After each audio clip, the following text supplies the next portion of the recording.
Yeah.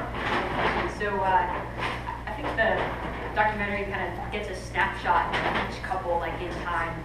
And I guess my question is, can any of you give us a little context about how maybe having a child has changed your relationship, and how maybe that might be different from a straight couple, or maybe not?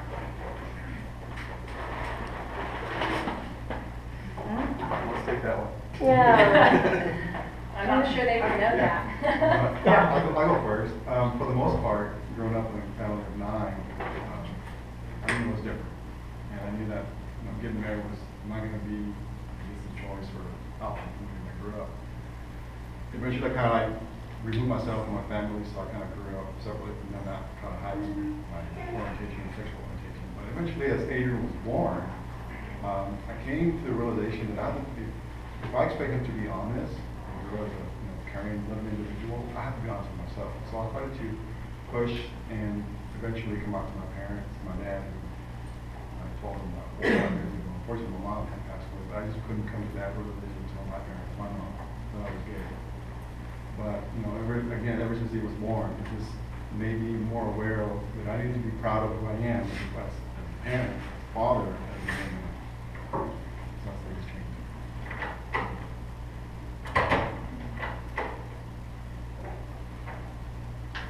You all have an interesting dynamic in that there's all 4 of you, obviously. How do you handle that legally? Because I have a friend who had 2 kids in a lesbian couple, and when the eldest was about 14, they split, and the birth mother just took them. She had no legal rights. How do you handle this? So in our particular scenario, Andrew is the biological father and Tina is the biological mother.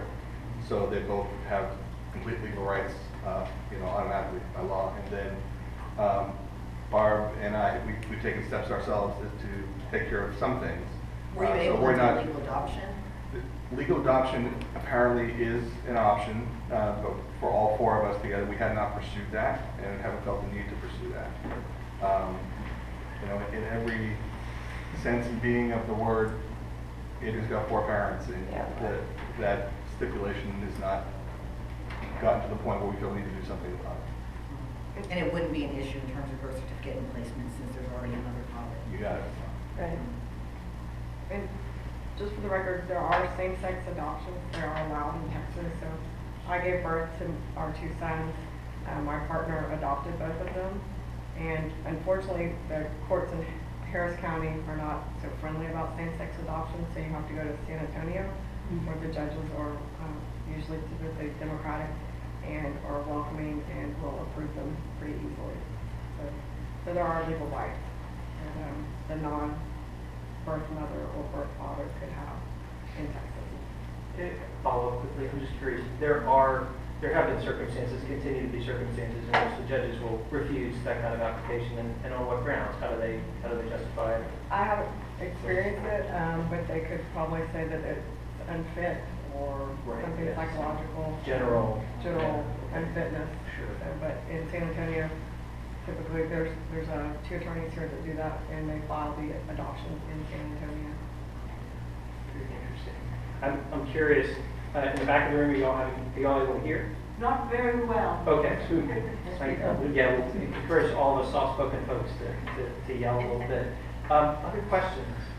Yeah, I thought it was interesting that the majority of the gay family and parents situations were in the South. I thought it was a really cool point to bring out, because that's a myth that is very pervasive. And because there are more rights for gay people in more coastal areas, a lot of people want to go immigrate to another state where they have more legal recognition, and I think it's actually very important for people to stay in the South so they can keep pushing for the rights and being advocates for their areas. What has been anyone's experience with any interest in maybe wanting to go seek out rights in other states?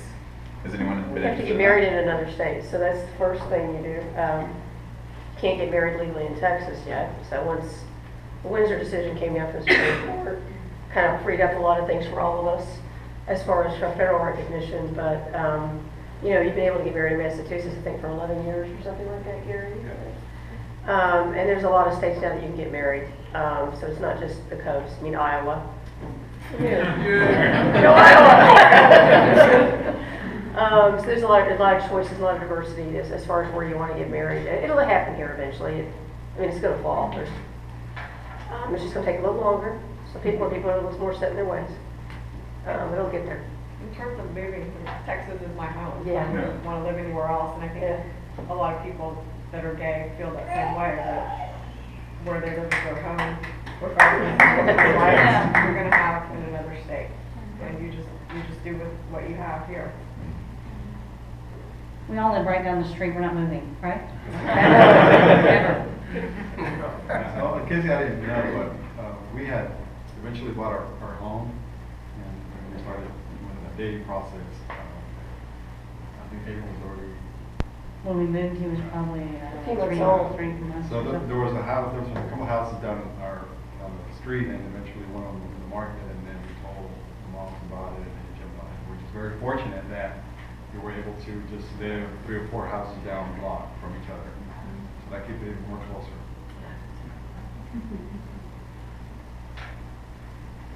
Yeah. This is just for the director. I'm just curious how long it actually took to film all this, to do all this, and I don't know. In that amount of time, has anything changed? I mean, anything that you can add to the movie that you would have put into it? Well, like divorce. Just different normal changes that can happen to families, but it took about 3 years, and thanks to Adam and Heike sitting in the audience who helped me get started on the project. And it took a long time, and I'm so appreciative to all the families that I feel were so brave enough to want to participate in something that they really didn't know much about, you know. And so, yeah, just normal changes, but I think for the positive in everything that's going on around in the news, in the world, for gay rights and marriage and families changing and all the different families of today. Stacey, I wonder if you wouldn't mind talking a little bit about what drew you to create the film. Well, being an elementary school teacher, I just always felt the need for all children to feel comfortable with themselves and feel happy and proud of their families. And it bothered me because I'm extra sensitive when I saw somebody wasn't, and I felt that parents, children, teachers, everyone needed to be aware of just all the different changes of families, whether you're a single parent raising a family, or a grandparent, or a gay mom, or whoever it was. We just need to be more accepting for the kids, to make them feel happy and have a happy childhood and feel happy when they go to school every day and not worry what other children or people will think of them. Yes. Yeah, I noticed in the film that a lot of the parents had children in private school, and I was wondering how you guys made that decision, because I could see pros and cons to public or private, and the experience the child may have having the same-sex parents. I was wondering if you guys could comment on that. I was going to ask how schools are with your children. Well, our youngest one is about to enter a Catholic all-boys school. And before we went, both of us, my partner and I, went to tour the school individually. And I just said to the admission instructor, I said, I'm gay and I'm Jewish. Is it going to be a problem? Is it going to be a problem for my son to attend here? And they said, no, we are accepting of all faiths, and it will not be a problem. And one of the reasons I asked that is I had some friends that lived in Boulder, Colorado, whose young son got kicked out of a Catholic daycare because he had 2 moms. So we're up front because we want to know. And my other son attended another private school, and one day I was dropping him off, and one of the little girls came up to me. He was in kindergarten at the time, and she came up to me and she said, Jake has 2 mommies. And I said, yes, he does. And she said, how come? I said, some people have 2 mommies, some people have a dog, some people have a cat. He has 2 mommies. And she said, okay. She goes, we don't eat at Chick-fil-A because they don't allow mommies to marry mommies. So, I thought, that's great. So I sent her parents an email and told her parents what Caroline had said, and they were very proud of her. So I think, you know, the film, and Stacey tried to show this, it comes from your home and what you teach your kids. And obviously these parents were teaching their daughter that, you know, mommy's married mommies is okay, and that we're not going to eat at Chick-fil-A because they don't believe in it. So, you know, and they were a straight couple. So it just, you know, you have to teach your kids, and it starts in an early age. And they really don't care. You can tell them, yeah, Jake has 2 moms, and you have a cat, and we have a dog. And they go about their day, and they think, okay. And it was the same for us. We were very open and honest with every place that we explored. And we were told at one place, this is probably not going to be the best choice for you. And we appreciated the honesty. We just appreciated it. You know, it's a shame that we had to ask the question, and it's a shame we got that answer, but I appreciated the honesty. And then we found a day school when he was 3 and 4. That was just amazing. We're so welcomed by the staff. Still to this day, you know, I talk about how every Mother's Day they sent home 2 things for the moms, and every Father's Day there were 2 things for the dad. And there's a poster hanging on Adrian's bedroom wall that says "Our Family," and it's a collage that they made in that day school with all of us, and it's just really heartwarming. You know, it's great to see that. And his new school right now, he's at a Lutheran school at the moment, and it's been equally warm and accepting there. And you know, it's a good sized school, and Adrian was actually picked to be Joseph in the Christmas play this past year. It's just been a great, you know, experience for us, and we've loved it. So it's just, as she said down there, you know, it's about being open and honest from the get-go. That's the most important thing. Yeah, and our choice to really go to a private school was really based on where is he going to thrive the best. You know, what kind of kid do we have, and what's going to be the best school to give him the most opportunity. And that's really what the choice was about, more than anything else.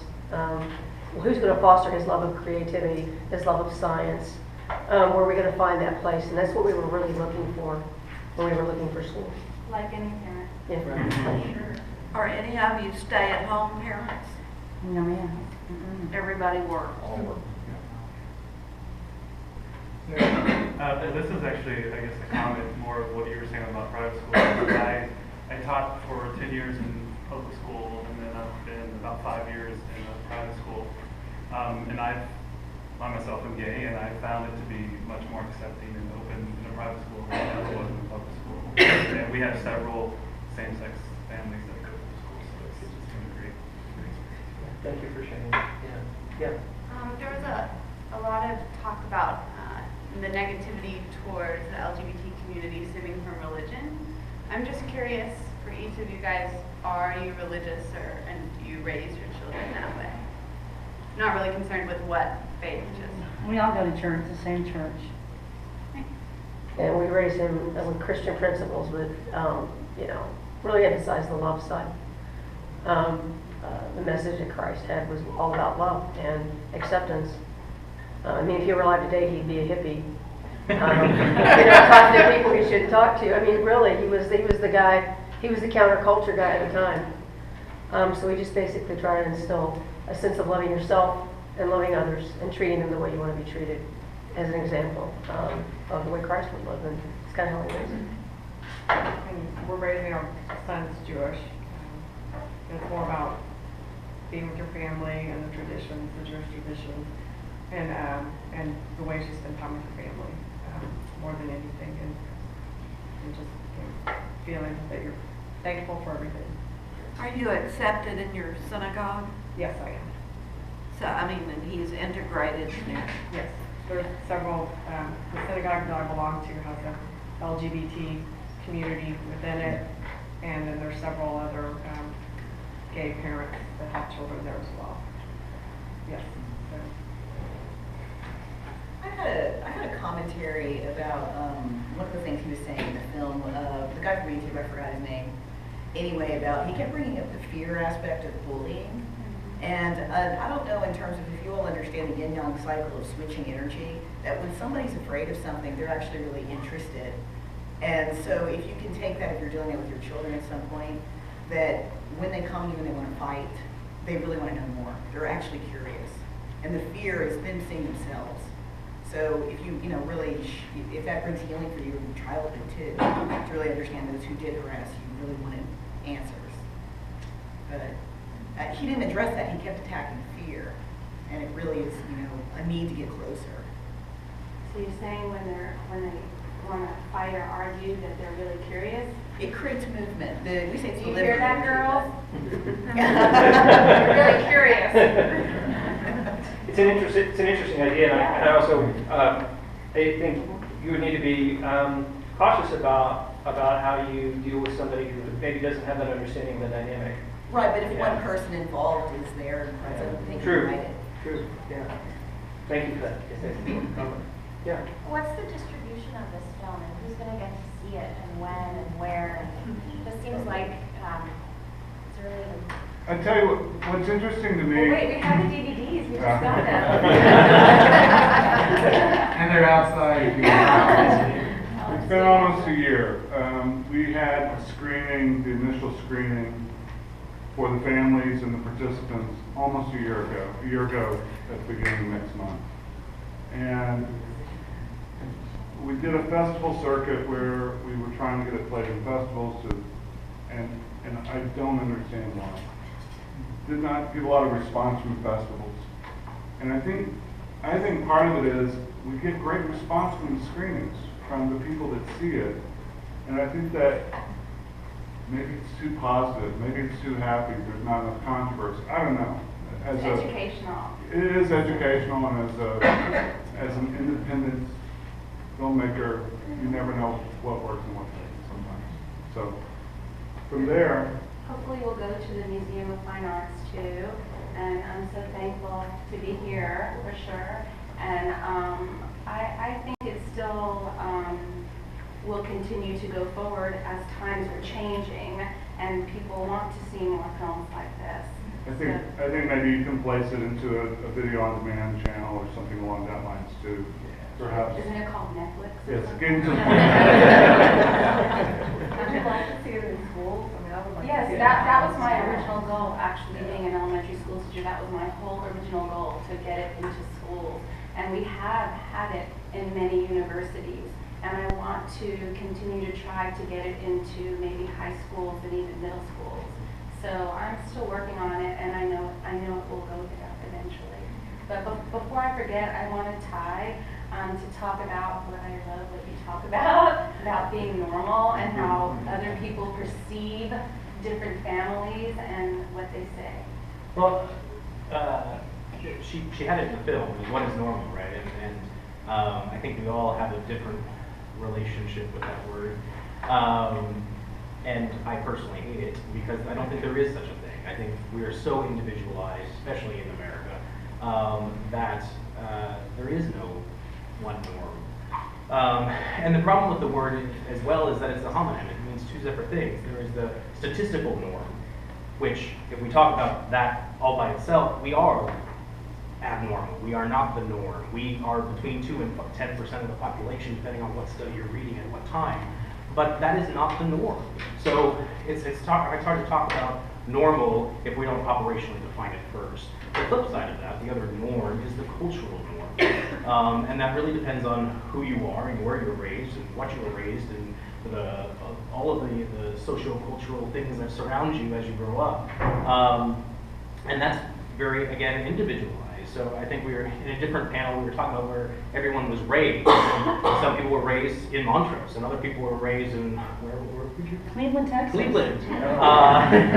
So it's vastly different, and my norm growing up in Houston is very different from growing up in her norm in Cleveland.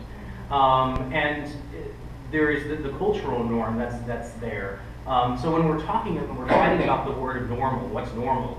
Well, what kind of norm are we talking about? And it's really important that we talk about the difference of either the statistical norm or what most people are referring to, which is the cultural norm. And if you live in a little bubble, then it's probably not the norm or normal for you to see 2 moms raising a kid or 4 parents raising a kid. That's not your norm. And it takes a little, we have a little bit of cognitive dissonance with that. But if you were raised in Houston, then in Montrose, that probably very normal to see two guys holding hands or same-sex couples parenting.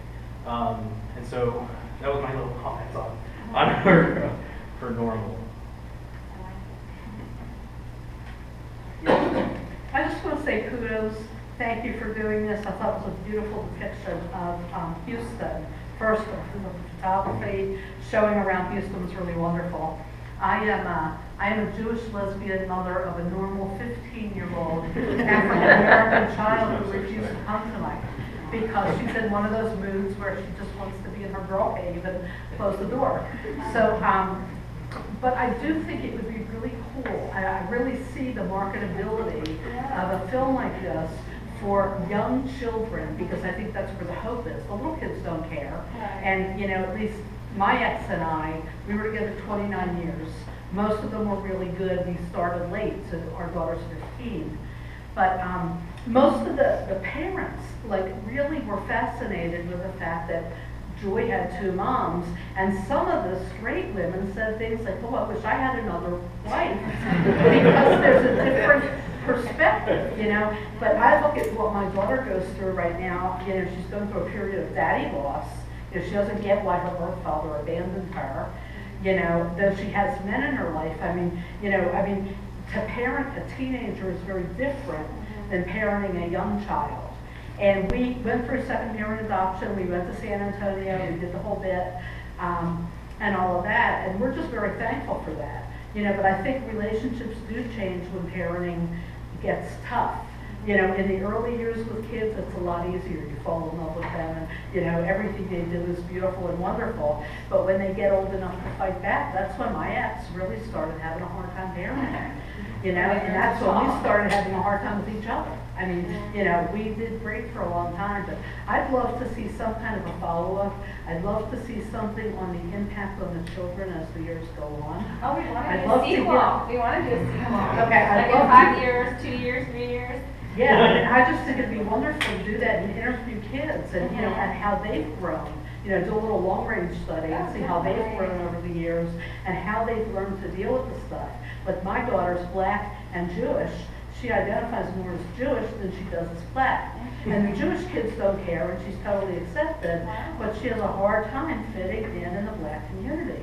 So she tries to be black, you know, with her hair, and she'll try to, you know, slur her words to try to fit in, but she doesn't. And no, I don't mean that in a stereotypical way, but you know, she's a normal kid going through peer pressure, trying to fit in, identifying one way but looking another way. I mean, the kids have difficulty as they get older.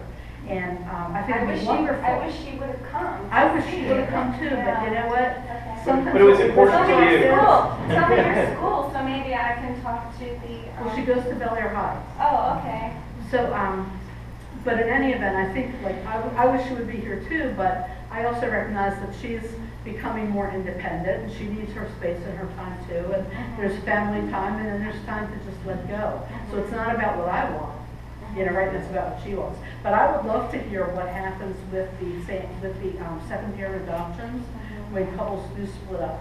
And I've heard some of the case law about when gay or lesbian couples split up and there's child custody fights and issues, and I know an attorney can handle some of that. But I'd love to hear some of the case law, you know, what really happens after a second parent adoption if there is a divorce without legal marriage in Texas. We have one attorney on the panel who's necessarily prepared to answer that question. Not. Subject to future We don't programs. break But up. for- We have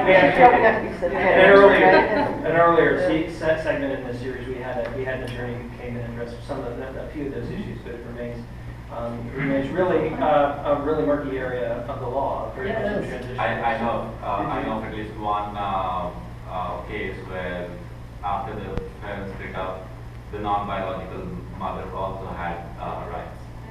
I guess in Texas it all depends on who the judge is. Yeah. Just like in San Antonio, you can have adoption, but you go to have as many judges you want. I actually asked why, I was very confused because I came in after most of it had been photographed. And I was confused why there were so many adoptions going on in San Antonio. Because I live here, I've been here since 1991. And I was like, I don't get this. Why is everyone going to San Antonio to adopt? And I found out the reason why is it's a rotating assignment of judges. And so you don't necessarily get to pick a judge. So it's a roll of the dice, and that's based on a county by county, how they set it up. And I was thinking, well, there's something to advocate or something to work towards changing, so that Houston would be more like San Antonio. Well, that's an interesting question. I'm curious about, I was thinking earlier, I think I reflected a little bit earlier on what it means for y'all to be, essentially, your parenting to become politicized. And y'all have put your parenting in a public forum. Here tonight, you put it on film, you put it in a public forum, you've taken chances with it. And what I'm curious to hear you reflect on is, what do you want back from it? And what would you want, for instance, the community of some 70 or 80 people here right now to take from this and then maybe do with it? Okay. I think, for me personally, growing up where I grew up and dealing with some of the not so nice events, we'll say, I think that for me, I don't want anything back, but what I want to tell people that it's okay. You're okay, You can be gay, you can be straight, but no matter what you choose, you're your individual person, and you're beautiful the way you are, and nobody should change that. That's just me personally. Yeah. You want that message out there. Yeah, and the love makes a family. So, and there's more than one way to get to be a family. So there's not just one path. There's many different ways. There's a lot of people in the film. There's so many different ways to create what you want in a family, and just go for it. And I guess for me, just because we're two women parenting two boys, I'm no different than a straight couple parenting two boys. I've got, the same issues, not sleeping at night, teething. I mean, it's no different because we're a gay couple than a straight couple. We love our kids, and everybody goes through those same issues, potty training. I mean, from everything, and that's universal with children, whether you're gay or straight. And it's important that more people know that. Right. See you as a parent and not as a lesbian. Right. Yeah. Just a comment on many gay adoptions going to San Antonio. Having worked in the adoption arena for over 15 years in the Houston area, many adoption agencies in Harris County and adoption lawyers go to Fort Bend because it's easier to get an outcome that they're seeking in that venue than they can in Harris County. And apparently it's not the favored for same-sex couples, but San Antonio is. But I just want you to know that a lot of adoptions are in every month out to Fort Bend. I'm concerned that I'm not seeing people in the dark, in the back. Let me start back there. Yeah. Yeah, there was I'm Tony Carroll. There was some reference in the film to sort of legislative bigotry.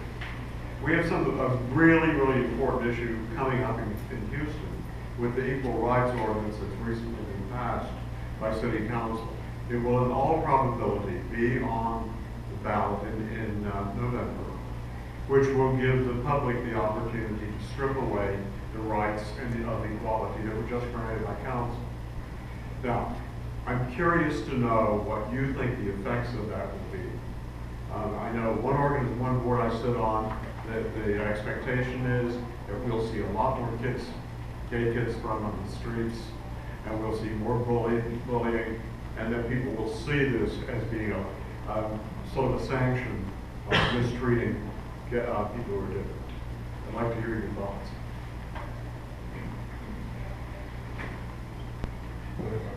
I think anytime the general population says you're different and you don't deserve the same rights as anybody else, you're going to see an uptick in discrimination And that's been proven over and over again. I mean, it happens all the time. You know, our job is, and this maybe can be part of that education process, and we're families, we're not that different from anybody else. We're all about loving our kids and taking care of our kids. And you know, I make a point to tell people that I meet, my coworkers, our family situation, talk about the love of our family and how, you know, how great it is, and, you know, and I'll talk to them about their political persuasions. And what do you think about this kind of thing? And try to connect the dots. Because for a lot of people, they don't connect the dots between, oh, I like this person, but, well, you know, I'm this whole transgender bathroom thing, I don't want a guy in the bathroom. I mean, it's ridiculous. So we try to kind of connect the dots on a personal level with people. And that's kind of how I think you win the hearts and minds of people on a regular basis. But there would be an uptick, sure, when the culture says you had a right and you take it away, there's going to be a ton of uptick in discrimination and possible violent acts against people. I would hope there would be a response to that would swing back in a couple of years. That's being optimistic. You just got to get out and vote on Yeah, you got to vote. You can't, don't stay at home. Take your friends. I really enjoyed the film, but I was thinking about the audience we're talking about children. It could be targeted to children, but I also think it should be promoted to parents, just any type of parent, because I think for GBLT parents, I think that, to me, what this film does is it just gives, really maybe if there's any feelings of being uncomfortable with your family or having some doubt, I think it just affirms that whatever family you choose to have, I think it supports that. So I think it's good for GBLT families or whatever family it is, and also for whatever the traditional, the normal family is, because it just shows those people. I think you can educate both. I think all types of couples or new families. So I see it both. I think you can go towards the children's side, but also for the new parents who may not know what to do with. Maybe they don't, to expose them to other types of families, so they don't have to have that uncomfortable conversation. So just educating both children, and it's also good for educating parents, and also to give acceptance even for those people who might think their family might be abnormal. It just empowers. I would say, did any of you feel more empowered? That, I mean, I guess if you do have children from watching this film, that, you know, maybe my family, it is normal, or just like find like it is okay for me to have my own family in whatever way it is. I might piggyback on that and just say, if you felt that way, you might have venues in your communities that might you might ask to have screening of the film to get the word out. If you know people who you think, or organizations that might be willing to host a screening, you might consider talking to Stacy afterwards. There might be one more hand in the back. Okay, I think I saw over here. Yeah. No, I was just gonna kind of go with her point. That, you know, trying to market this film, it's just so apparent how educational it is. I mean, you know, we live in the South, and you wouldn't expect the South to be sort of that prevalent in taking a stand for something like this. But it's really amazing. It really stands out, and I don't know. I see it being marketed to you know, to libraries and places that just for general interest, right? I mean, not just for kids, adults, everything. It's just one of these really great things for family, period. So anything that can be considered within family should be targeted. I just think it's part of society now. We'll live with it, you know. Good, thank you.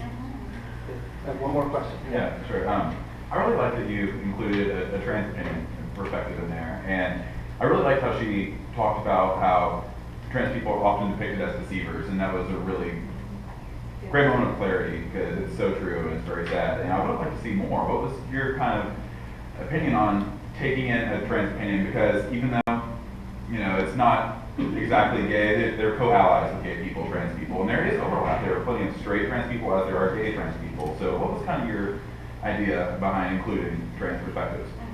I just wanted to try to get as many different families as I could, because the more because that way people watching it could see, wow, like, you know, the whole rainbow of different families across the board. So I was having trouble finding a transgender family, and I thought, I even said, Stig, we're almost to the end, but I need a transgender. It's not going to be complete until I get it. And then I swear, I opened up the paper the next morning, and Nikki was in it on the front page, talking about her art gallery. And I found out the art gallery. I called her up. I said, Nikki? She said, yes. I said, oh my God, I'm doing this documentary and I need you to be in it. And that was how I found her. So I'm so appreciative. There's actually a straight couple in it too. Yeah, which was funny. I would like to see an incorporation of a gay trans person do it too as well. If you, I mean, it's probably hard to find a person who wants to do documentaries also. Well, or when people want to sit through a 4-hour movie. Yeah. I don't think so. Well, this has been definitely been a labor of love for Stacy and a labor of love for all of the people who participated. A labor of love tonight for being here. Thank you so much for joining us.